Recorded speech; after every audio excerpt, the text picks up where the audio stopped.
tentando emendar um pouco aqui no assunto de renda variável, de fato, bolsa esse mês foi uma performance muito forte, né? Então, seguindo aí, registrando novas máximas, concordo com o que o Bruno falou. Então, movimento 100% externo, né? A gente às vezes fica tentando explicar aqui movimento de bolsa por coisas locais, mas está tendo realmente um fluxo muito forte lá fora. Bolsa emergente toda subindo, o Brasil está andando exatamente em linha com os emergentes, então não teve nada micro nosso, né? A gente teve já ao longo do ano, né, uma euforia com a oposição ganhando a eleição, depois uma decepção, né, achando que a situação ia vencer. Então, assim, teve todos esses boatos e ruídos eleitorais e, na verdade, a Bolsa seguiu subindo independente disso, né? Então, a gente sempre sigo com a cabeça aqui que realmente, pelo menos nos próximos 6 meses, não vai ter muita coisa micro sendo precificada na Bolsa. É muito mais o externo do que qualquer coisa. Acho que tem muita incerteza ainda no ciclo eleitoral, então eu acho que no momento atual não dá para ficar tentando operar esse tipo de coisa na Bolsa. Curto prazo, o momento segue positivo, é um pouco o que eles comentaram ali. O cenário lá fora americano segue bom, economia crescendo, é, inflação relativamente sob controle, Fed começando a cortar juros, então, ativos de risco, né, e emergentes, eu acho que segue um cenário positivo. Porém, né, na linha que o Bruno comentou, assim, acho que o preço foi, né, então acho que a bolsa 150 mil pontos já tem algumas coisas bem precificadas, principalmente as coisas, as empresas que estão entregando, né, as empresas boas, que estão com bons resultados, boa qualidade. E aí podemos falar, por exemplo, do setor de bancos, que é um setor que foi super bem, né, Itaú, Bradesco, etc. É, então, e outras empresas mais líquidas também, como uma própria Redditor, enfim, alguns setores que estão com boa dinâmica de resultados estão ficando em níveis de valuation já um pouco menos assimétricos, já não dá pra falar que tá caro, mas um pouco menos assimétrico dado o nível de juros que a gente está. Então a gente também tem ficado um pouco mais conservador aqui em termos de alocação, a gente aproveitou a alta para fazer um pouco mais de caixa nos fundos, a gente está mais ou menos com 20% de caixa nos fundos de forma geral.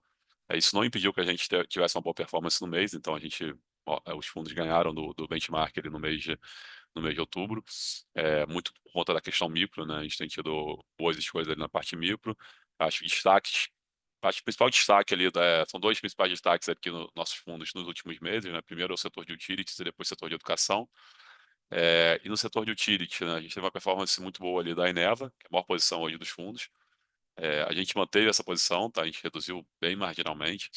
O papel andou bem, basicamente por questões micro, né? A ANEEL confirmou ali o leilão que vai ter em março do ano que vem. Esse leilão vai disponibilizar, né, uma possibilidade da Eneva renovar os ativos que ela tem de energia térmica, provavelmente com um preço mais atrativo. Contratos desses que vão vencer em 2027 e 2028. A gente acha que tem boa chance ela conseguir adicionar novas plantas nesse leilão.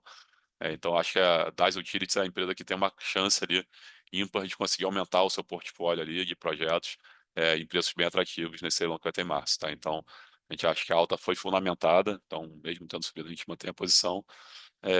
E eu acho que foi o principal destaque nosso ali de performance no mês, e um dos destaques no ano também. Indo no setor também foi a Eletrobras. A Eletrobras também segue andando bem. Desde que a empresa anunciou ali a política de dividendos, né, e preços de energias ali seguem também em patamares elevados, o papel tem andado bem. A gente optou em Eletrobras por reduzir, tá? Uma posição que a gente carrega há bastante tempo. É o destaque também de performance ali nosso no ano. A gente reduziu pela metade a posição no mês passado. E aí, muito na linha de botar no bolso mesmo. Assim, a gente segue gostando do ativo, segue otimista com o preço de energia, mas o papel subiu ali 50% em 3 meses, uma alta bem forte. A gente, por preço mesmo, resolveu reduzir ali metade da posição e carregar essa outra metade, tá? É, e aí eu acho que outro destaque segue sendo o setor de educação, né? Setor que a gente vem apostando ali desde o ano passado, tem sido o principal performance nossa no ano. A Cogna já subiu mais de 200% na nossa principal posição. E a gente segue gostando, tá? Então, é um setor que eu acho que pouca gente tem. Então, em termos técnicos, é um setor bom. Acho que não é um setor que a maior parte das assets olha e carrega. E a gente está vendo uma dinâmica de melhora de resultados muito forte, né? Então, a alta que a gente viu no papel foi 100% explicada por revisão de lucro, tá? Então, a gente segue vendo, por exemplo, a Cogna, que é uma posição do fundo, negociando ali abaixo de 7 vezes lucro, gerando caixa, desalavancando. Então, a gente ainda está bem animado, a gente vê uma revisão de lucro do mercado ali de pelo menos 30% no lucro, tá? Pelo que a gente vê do consenso. A gente vê uma dinâmica boa de resultados de terceiro trimestre, então os resultados vão sair nos próximos dias. Então, o setor que mesmo com a alta a gente segue posicionado, a gente até aumentou um pouquinho a posição no setor, adicionando também um pouquinho de Dux. A gente já tinha posição em Cogna e Anima, dado questões de liquidez, né? A gente preferiu diversificar e adicionou também uma pequena posição de Dux no mês, então a gente tem as três posições ali no setor, tá? É, no mais, assim, de mudanças, assim, no mês, a gente botou uma posição inicial pequena ali em Telbras, esse é um papel que vem sofrendo bastante, a empresa vem fazendo uma mudança de portfólio, né? Vem tirando projetos ali pouco rentáveis, que vem fazendo, né, a receita cair no curto prazo, mas a gente acha que é um payback ali que pode ser positivo no médio prazo. É uma posição pequena, o papel ainda tem muita incerteza no como é que vai ficar essa empresa depois dessa revisão de portfólio, mas a gente achou que já vale começar a botar o pé ali, então tinha uma posição ali inicial para estudar um pouquinho mais à frente. No mais, a gente botou um pouquinho de posições em commodities, a gente está com posição portfólio hoje praticamente com nada de commodities, então a gente adicionou a pequena posição ali de Gerdau e Usiminas, muito numa linha de ver uma dinâmica mais positiva ali de mercado doméstico ali, de aço. A gente está vendo uma tentativa de medidas de antidumping, né, contra o aço chinês, eventualmente sendo julgadas ali no início do ano que vem. Isso aí pode dar uma melhora ali para o setor de aço, então a gente adicionou um pouquinho de posição no setor, tá? É, do lado das vendas, né? Além da posição que eu comentei de Eletrobras que a gente deu pela metade, a gente decidiu zerar também a posição em Sabesp, tá? Então a gente botou no bolso um pouco a posição ali do setor de utilities, e aí, como eu falei, muito mais realmente colocar no bolso, a Sabesp dobrou ali desde da privatização, em pouco mais de um ano, então foi uma alta bem forte. Tem uma revisão tarifária que vai acontecer agora no início de dezembro, né, dia 1º de dezembro. A gente não espera grandes sustos, mas, dado que o papel subiu bastante, a gente é melhor sair fora e olhar de fora essa revisão tarifária. É, então, a gente sai gostando, mas o preço realmente andou.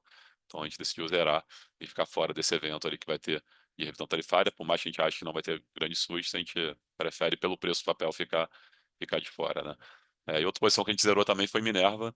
Essa aí foi uma posição também que andou bastante. O papel subiu ali também mais de 50% nos últimos 3 meses. Então foi outra posição que a gente colocou no bolso. A empresa deve divulgar um resultado muito forte aí essa semana, mas mesmo assim a gente acha que já está um pouco no preço. Então também preferimos colocar no bolso, tá? É, mas assim, acho que destaques negativos, né? Vale falar ali a Pivida, papel que segue realmente performance bem negativa. Hoje está nas mínimas históricas, basicamente, mesmo com a bolsa indo bem. A gente entende realmente o momento ruim da empresa, então o terceiro trimestre ainda não foi divulgado, mas deve ser um trimestre difícil. Então, é uma empresa que vem dando bastante volatilidade nos resultados trimestrais.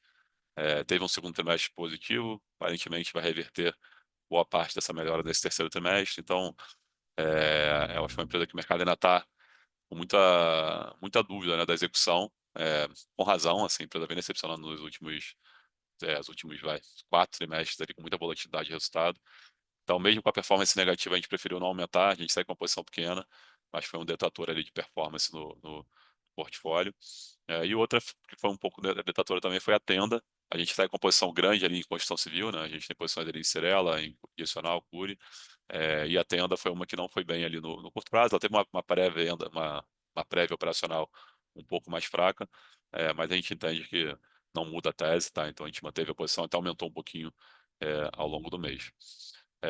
Então é isso, gente. De forma geral, essas foram as principais oscilações. Como eu falei, o cenário consegue construtivo ali para a bolsa de forma geral, mas dado o preço, a gente preferiu ficar um pouco mais conservador, aguardando eventualmente uma oportunidade para aumentar algumas posições. Mas eu acho que aquilo que de forma geral ainda é construtivo.